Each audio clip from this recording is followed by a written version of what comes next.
I think that hustle culture has destroyed more companies than it's ever built. And I think that I'm in this business not because I want to be a multimillionaire. Sure, like who doesn't want to one day retire and be able to enjoy your life? I have a wife, I have 8 kids. I have legacy that I need to build. Hello and welcome to another episode of Your Business, Your Next Level. I'm your host, Eunicia Peret. And today I have here in the studio with me, Lee Partee. Lee is the CEO of Skyview Partners, and he's a seasoned strategist with 27 plus years of experience. He's a faith-driven leader and communicator, and his company manages a growing portfolio of companies across roofing, general construction, real estate development, and essential trades. He specializes in building high-performance teams and transforming companies for sustainable growth. And he's done that, I can tell you based on our conversation, it sounds like with excellence. And Lee, I love the faith-driven approach and your leadership from that stance. So thank you for that and welcome to the show. Well, thank you for having me. I am really excited to be with you today. When you guys reached out, I thought it would be a great opportunity to not only connect with someone who is doing good work, but also share what we do and, kind of have a great conversation.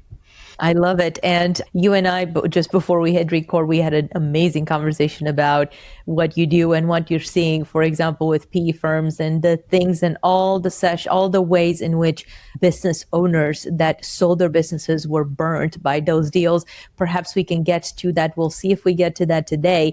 Before we get there, though, I know that one of the things that you're super passionate in terms of what you talk about is thinking like a leader, the idea of thinking like a leader. What does that look like? How has that kind of permeated through your company or companies? And how have you seen that to be different from the way other entrepreneurs run their businesses? Well, that's a great question. I think that for me, I look at everyone on our team as a leader. First and foremost, they're leading themselves.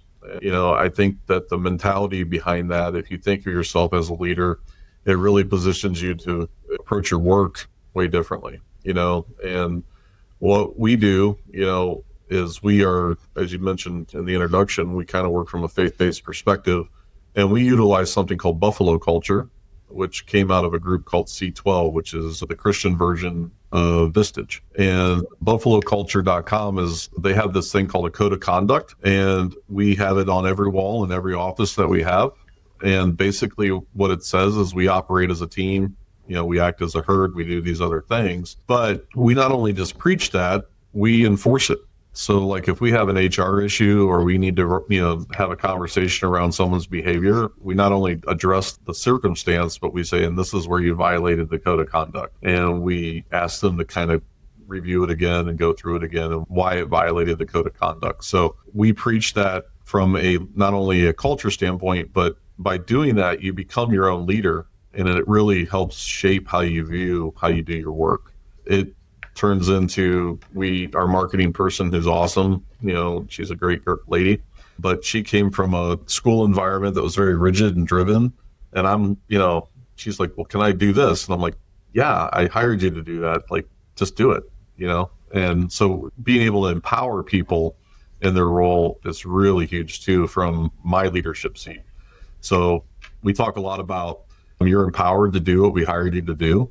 We talk a lot about emotional intelligence and making sure that you're working on your EQ, not just your IQ, and how it affects not only your role, but how it affects the entire team when you're doing that in the way that we want you to do it. Have you seen, I love what you're sharing because I'm not very familiar with the Buffalo culture, that this particular code of conduct that you're talking about. It sounds very intriguing though, because it sounds like when individuals apply this to themselves, it truly enables them to step into that leadership. What have you seen the differences between having this code of conduct and perhaps prior to implementing that code of conduct in employees and team members in general? Well, prior to me using it across the board, I spent a lot of time coaching on the basics, right? And trying to coach people into their role more. And this, by empowering them in their role and utilizing Buffalo culture and having them really buy into what those things mean, it has stopped us coaching on the basics and got us coaching into the senior high school, college level type stuff, right? So we're actually having way deeper conversations. We're seeing professional development improve. They have a drive to do it on their own, not just, because I say, hey, this is something we need to work on. And then, like you mentioned at the beginning of your question, it really becomes, if you adopt it as a personal code of conduct, it really shapes how you treat people, how you respond to crisis, how you do your job, and just in general, how you function within the team that you're a part of. And so having it now, and as we've developed it in our culture, it goes into that. When we look to buy companies, we're upfront with the seller, like, this is the culture we use. This is what's going to be coming in. We want to give you a forewarning, that this is who we are, what we do, and how we do it, because we're here to take care of your team that you've built, and we just want to make them better. How is this different than, just the typical values and mission and, the things that so many companies and leaders are leveraging to build their own cultures?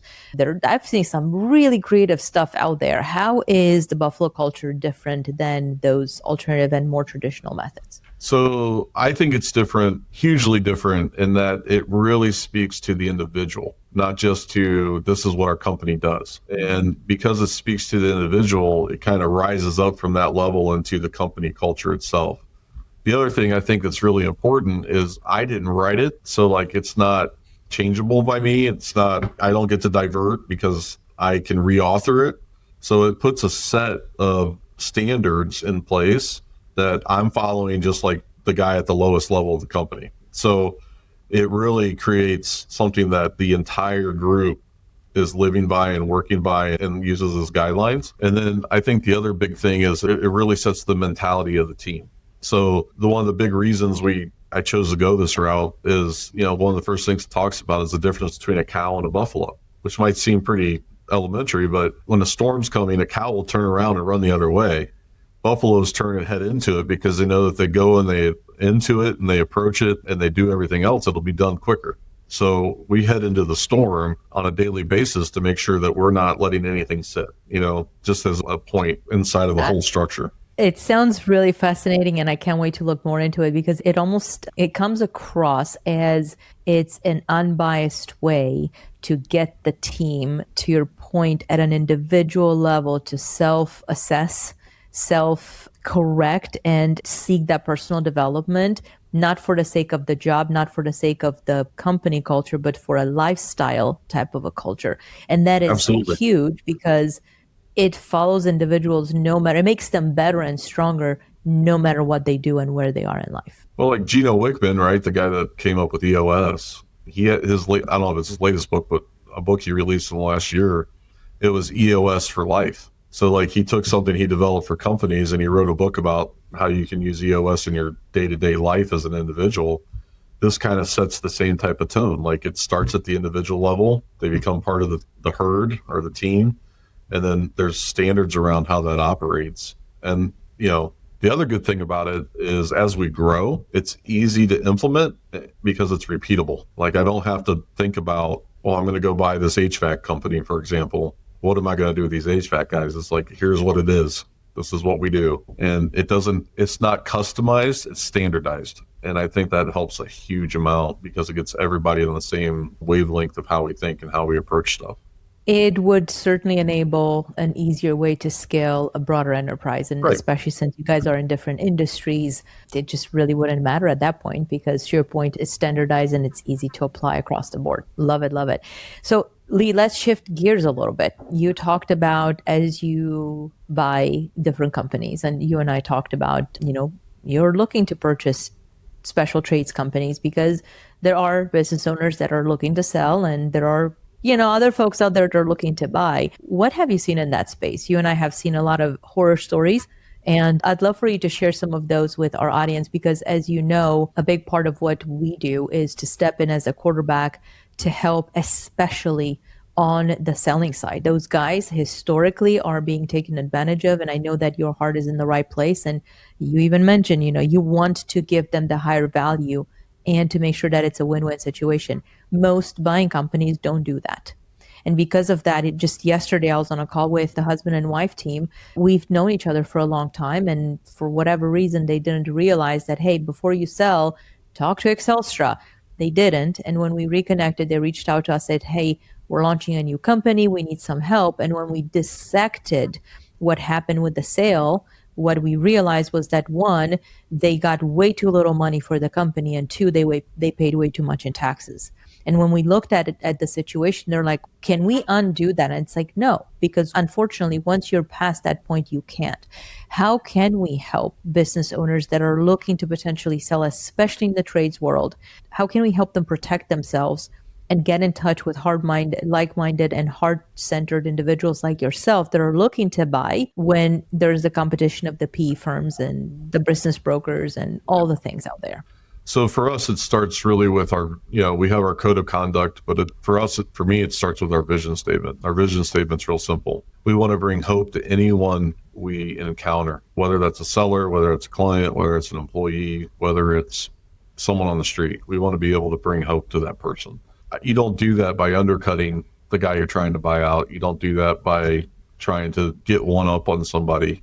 I have a lot of experience in the roofing space, and, private equities come into that space really hard, and they're going after companies that have processes and, all this other stuff, but they had been paying these huge multiples. And then what they find out is, trades tend to be way more personal businesses than, say, a manufacturing business, right? Like, because it's built up from someone maybe over 20, 30, 40 years.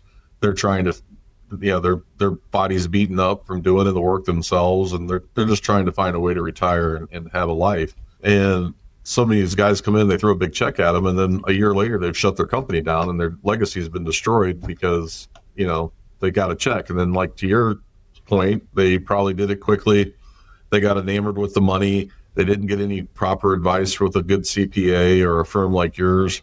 And now their $3 million check they got is really less than $1 million by the time they pay all the fees, pay all the taxes, and pay everything else. And they can't retire on that. So they're put back into a situation where they have to go back to work. We try to do it a little bit different in how we structure. We try to keep the sellers involved for as long as possible because we value what they built and we value them and their experience. I think that the brokers out there, so many of them are either fly by night and trying to make that quick 10% on the deal, or they're brokering business. We ran into a situation with a guy that brokered a business, had no experience in that industry. And when we were asking rather simple questions, he wouldn't give us the information we needed because he didn't have any experience knowing what was needed by the buyer. So I think there needs to be some standards put in place in that brokerage world. I live in Cleveland, Ohio. Right up the street is the International Business Brokers Association's headquarters. I've had many talks with those guys about, you guys need to do a better job of getting these people educated. I'm really close to Case Western Reserve University. There's a group there called Promise Partners that helps people learn how to do entrepreneurship through acquisition. And they're actually educating people on the things to do. So there are good people out there, but there's so many others that are just out for themselves to make the most amount of money. They don't care who they hurt. They don't care what happens, to the seller at the end of the day. And that, to me, that's just not the way to do business. It is not. And I feel compelled. I don't believe I've shared this example on the podcast before. It's the same example that I gave you previously. We recently sponsored a medical conference. And there's a gentleman, super cocky, comes by our table. He was in the PE world.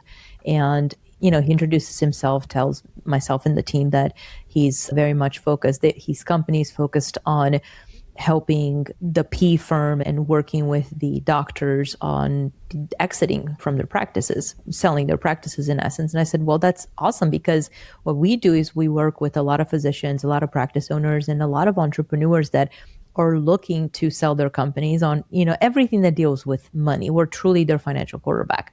And he said, well, what does that look like? I said, what it looks like is when somebody's looking to sell, we make sure that they have the proper structure and the proper team around them so that they can maximize the exit. They can maximize on how much money they keep after it's been maximized, right? The value and the valuation of the company, and keep more in terms of paying less in taxes, legitimately using the tax code. And this gentleman looks at me straight in the eye and he goes, well, that's great for you guys. I don't care what happens to the seller. I just want to make sure that the transaction is done. And I'm sitting there thinking to myself, oh my goodness, it's not my job to go tell everybody at this conference that you're a schmuck. But the reality is the fact that you had the audacity to tell me that to my face, it's a problem. Because that's how the business is run. And not just someone, but multiple people and lives are going to be impacted negatively because of that demeanor. Now, not everybody, obviously, that's in transaction services looks at things that way. But you articulated it clearly. You're seeing it. Other people are seeing it. And it's a problem. What do you think people can do, Lee? If somebody, like, for example, let's say they're looking to buy a company. What does that look like? How is that approach that you just elaborated different in terms of how you structure it, how you were talking about, give them that bigger value, maybe do it seller finance. What does that look like? Yeah, first and foremost, if you're going to buy a company, you need to get yourself educated on what that really means. Just because you're tired of corporate life and you think that because you see everywhere online that buying a company or buying a boring business is the way to go, there's no such thing as a boring business, no such thing. There's no such thing as passive income. No matter what now you might have cash flow and you might have all these other things for some of these, but there's no such thing as boring or passive as in the life of a business owner, right? First and foremost, they need to educate themselves. Promise partners. Even if you have a team, even if it's self-sufficient and fully running, if you, as a business owner, don't understand the business, you probably shouldn't be in it in the first place. That's 100%. I've turned down deals because I had I got offered a manufacturing company, and great little company, made good little money for what it was and all this. I literally told the guy, I'm like, I'm not your buyer because I have no understanding of what you do and why you do it, and I don't have the time to dedicate to figure that out. It's just not what we do. And so I think you got to learn what you know how to do. You got to educate yourself on what it looks like to, buy a business. Go sit in at a business school. There's business schools all over the world, right? Or online. Learn about mergers and acquisitions. Learn about language that goes on in there. Find yourself a really good attorney, not the guy that's one or two guys on the corner in your small town. Get a really good attorney to make sure you're protected. Or the attorney that has a laundry list of everything that they do, everything from criminal to litigation to family law to business law. Buyer beware. Probably not. And listen, strong attorneys, I appreciate that you went there, Lee, because strong attorneys will tell you they do business law and they do this part of business law, and that's it. They won't do estate planning. They won't do tax strategies. They will not get into other things because they know their craft. Like my law firm I use, I'm fortunate that my personal attorney for the company is the head of their business. He's like their chair of their business division, but they're a firm. So inside that firm, I can also get my estate planning done, but it's done by someone. He won't touch it. He won't even be on the call. They have a litigation side. Well, he's never on those calls if we have the litigation we have to deal with because he stays in his lane. You got to find an attorney that specializes in what you're trying to do. I picked that firm not only because I developed a really good rapport with my particular attorney, but that firm also has a huge construction practice. So, when I need a document because of a construction deal, I can pick up the phone and have it in 30 minutes, and I know it's going to be good because they specialize in that. So that's one of the first things. If you're looking to buy a business, you need to get educated and you need to build the right team around you. People like Excelsia, get a good CPA. I don't use the CPA that has the small little shop in my office. I use the CPA that works for the fourth largest CPA firm in the world. So, and again, that comes with another laundry list of resources that he can access and tap into to help our business. Does it cost more money to do that? Yes, but that's money that's well spent. It's money well spent when you find the right attorney. It's going to save you so much more money down the road than it'll ever cost you. I think the other thing is, we grew up, and it's really developed because of social media even more, but this hustle culture, buy it, build it, sell it. No, be the guy with the Lambo and all this other stuff. That's all crap. If you're going to go into this business owner space, you need to do it because you care about the people, not because you're trying to get in, get out, and make it $1 million or $10 million or whatever the number is. You really need to care about the people on your team, the people that you're bringing into your team by acquiring a business. You're responsible for those lives. And so if you're not willing to bear the weight of that on your shoulders, it's probably not a good thing for you to be a business owner at any level. I think that hustle culture has destroyed more companies than it's ever built.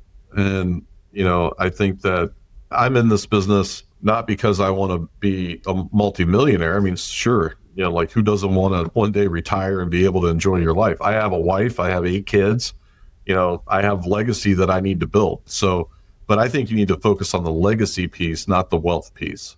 The wealth will come if you're focusing on the legacy, because if you're focusing on the legacy, you're doing the right things the right amount of times repetitively to build the reputation that you need for the wealth to come down the road.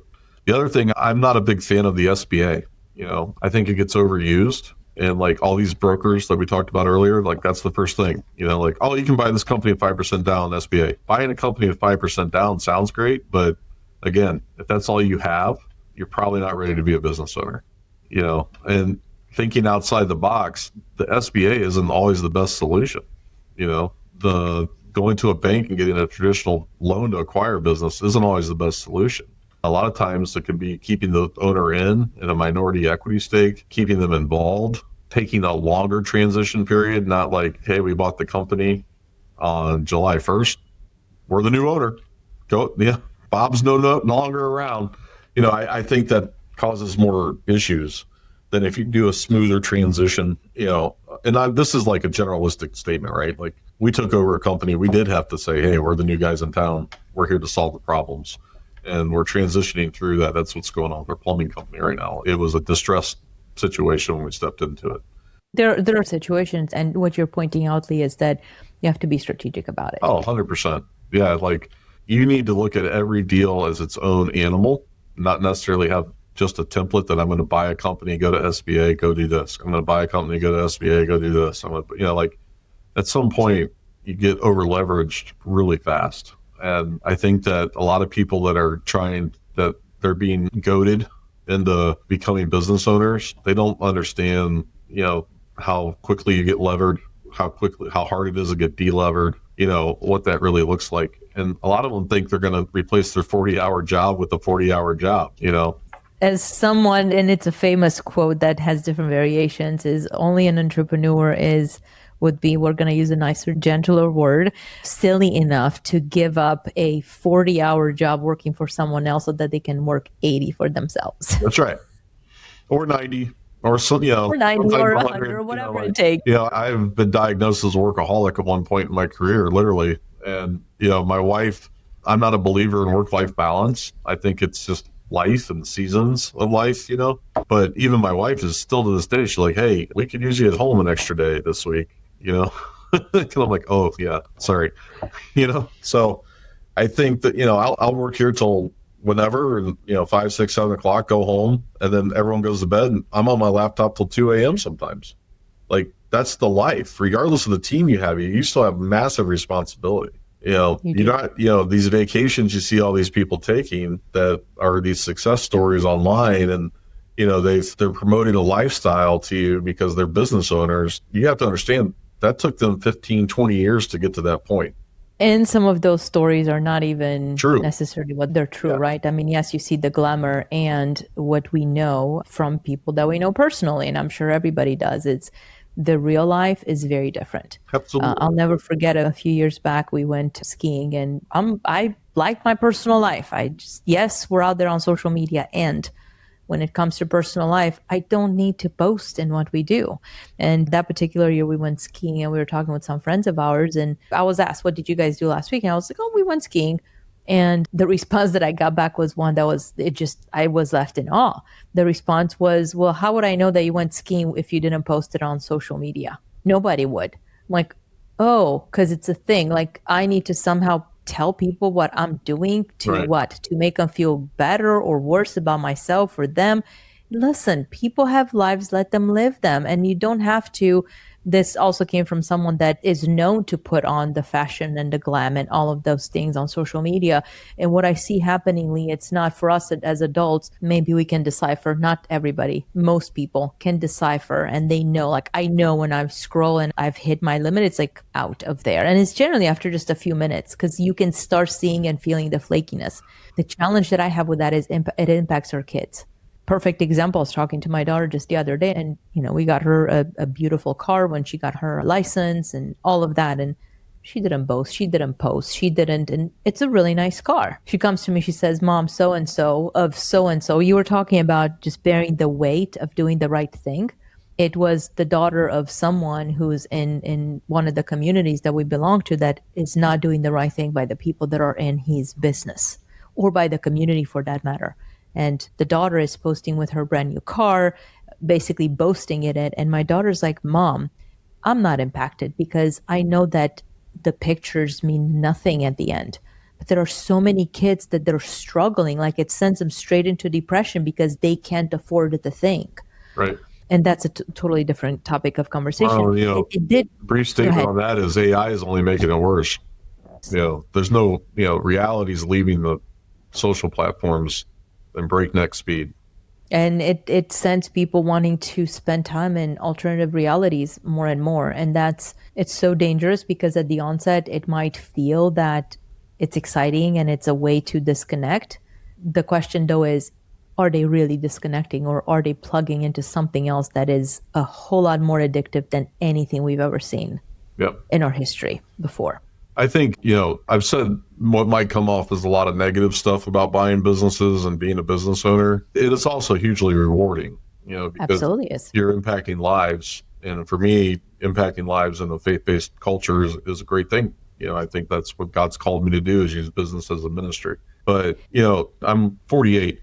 I started my first sales job when I was 18, so 30 years. And, Winston Churchill has a famous quote of going from failure to failure without losing persistence, and that's really where you find success. You have to understand failure is going to happen, but you're going to find more if you treat the failure as a lesson versus a, shameful thing.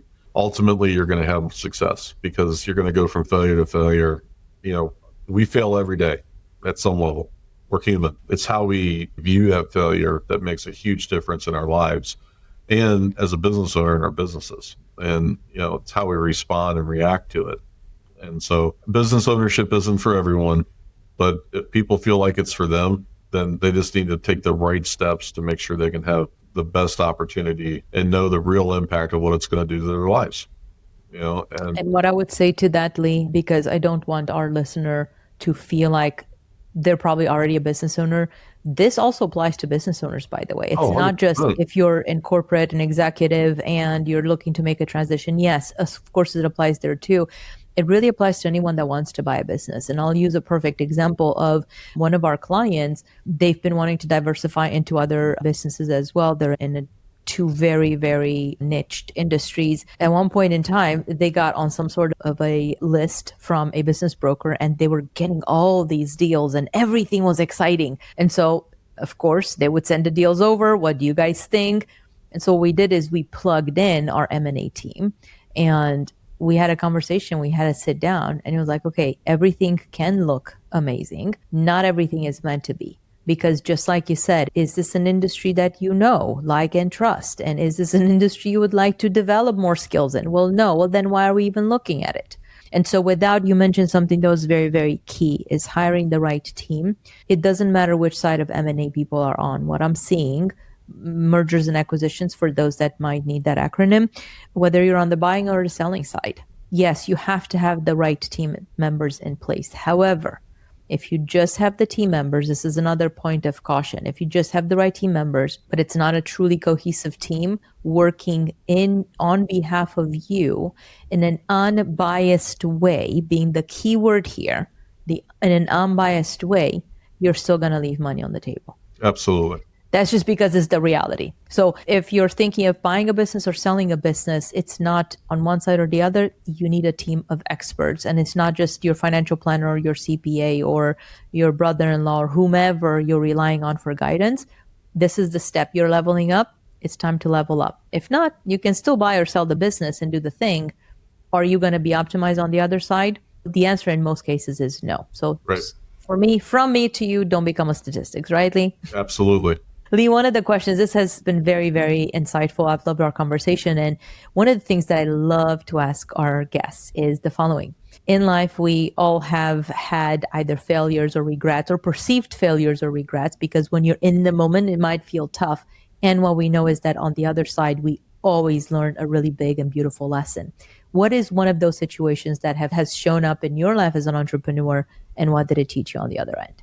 Well, in my life, I have a unique situation where, I was in the finance space for a long time, and that's primarily the back of my background. But when the recession happened in '08, I was involved in some commercial deals and ended up getting into some issues legally, primarily around Lehman Brothers closing overnight is really what triggered everything. And I got to spend some time on the federal government dime, and that experience utterly changed my life. It really made me see humanity at a level that I was unwilling to see it, and see how people were treated, see how people were behaved, and see what happens when people get some hope placed into their life that isn't false. And, everyone needs help. It doesn't matter who you are, how successful you think you are, how low down you are, from like a homeless guy to Bill Gates. Everyone needs help and everyone needs hope. And so I think that the biggest thing that we can do as human beings is do our best to help other people find hope.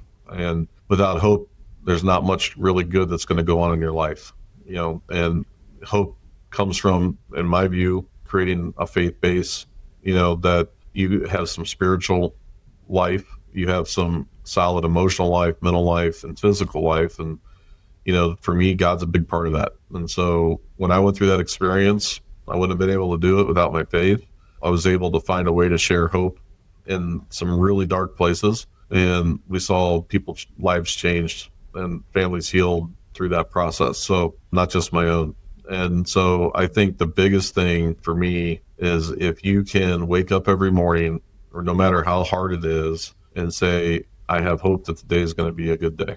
And you step into that, it's all about how you start out and what you tell yourself. And, working on your mentality, self-development, like we talked about a little bit ago, good self-development too, not this guru stuff that we see on social media, like solid, good stuff, can really affect how you operate as a human. And we have to remember that, there's people out there that are going through stuff that's always harder than us. And there's people out there that are going through stuff that's not as hard as what we're dealing with. And everyone's dealing with stuff is the point, right? And so being a beacon of hope in a dark world is, to me, one of the most important things. That is huge. And I loved what you said, Lee. One example that comes to mind that has been a huge takeaway for me, I learned it years ago, is things will happen. And yes, in the morning when we wake up, we have the opportunity to step into the hope. And I would even say into just knowing that it's going to be an amazing day. And yet things will happen. And sometimes those things will happen because we're interacting with other people. What I learned is that when we can ask ourselves the question of, I wonder what he or she's going through, right? Let's say they're dealing with someone that's really hard on the other end. And you touched on it just a second ago. Just ask yourself, is there a chance that they might be going through something that's really terrible or really hard that, of course, you don't know about? And yet it's reflecting the way that they interact. And it's not a reflection on you. If we can each put ourselves in the other person's shoes on a day-to-day basis, what I've seen happens is it gives us the opportunity to be humble, to meet that person where they're at. And generally, when they do open up, because they will oftentimes, you realize that, oh my goodness, like you're a blessing for the fact that you're there in that conversation. To them, that's a blessing in itself. And likewise to you get to learn from it. Yeah, I think two things to that, what you just said, besides I agree with everything you just said. I think everyone's going through stuff, but it's all relative to that individual. Like, we shouldn't prejudge that, oh, we know what they're going through, it's not really that bad. Well, it's relative to that person, that could be the worst thing going on in their life, And yes. So we have to be open to being willing to help them and where they're at that's relative to them. I'm a big believer in the platinum rule. It was a book written by Dr. Tony Alessandro years ago, and it kind of started around like the disc profile, but he created a couple other things. But, the golden rule is treat everyone how you would like to be treated. Well, the way I want to be treated might not be the best way for someone else to feel. So he wrote the platinum rule that says treat everyone as they need to be treated. And I think that's a huge way of how you view people. The other big part of this, right, is gratitude. Like, waking up every morning with gratitude and taking stock in that. Like, I'm grateful that I got to wake up today. That's first and foremost, right? I'm grateful It's that pretty big. yeah, It's really big up yeah, there. I'm grateful that my wife is laying there in bed. I'm grateful for my kids. Like, it doesn't have to be, I'm grateful that I have $1 million in my bank account. Like, get down to the core level of the most human things in your life and start a gratitude journey with those as the first step. And you're able to handle, pretty much anything that comes at you when you're living a life in gratitude. And part of that is not, I have to go do something. It's, I get to go do something. Yes. And Very, very powerful takeaways, it's Lee. just a switch, right? Just a little switch, but it reframes so much in our life when we take that type of attitude. Makes all the difference in the world. It Yep. sure does. Lee, thank you once again for being here in studio with us and for the value that you've delivered to our listeners. As you're on the other side listening to this episode, our ask is that you please go review the show. Hopefully we're deserving of the 5 stars. And more importantly, when you go in there and you provide your feedback and your insights about the show and about this podcast episode especially, please let us know what's the biggest takeaway when you've heard Lee speaking or when you've heard us speak today in this episode that was perhaps a major takeaway for you. Those things help us and help other people as well, because if you've had a takeaway, chances are somebody else did as well. And until next time, stay tuned for your next episode of Your Business, Your Next Level. Thank you for joining us on Your Business, Your Next Level podcast, where it is all about helping you make more, keep more, and elevating your business to the next level. To learn more, make sure you head over to www.podcast.excelstra.com and don't forget to subscribe, rate, and review the show. Again, that's podcast.excelstra.com. Until next time, thanks for listening.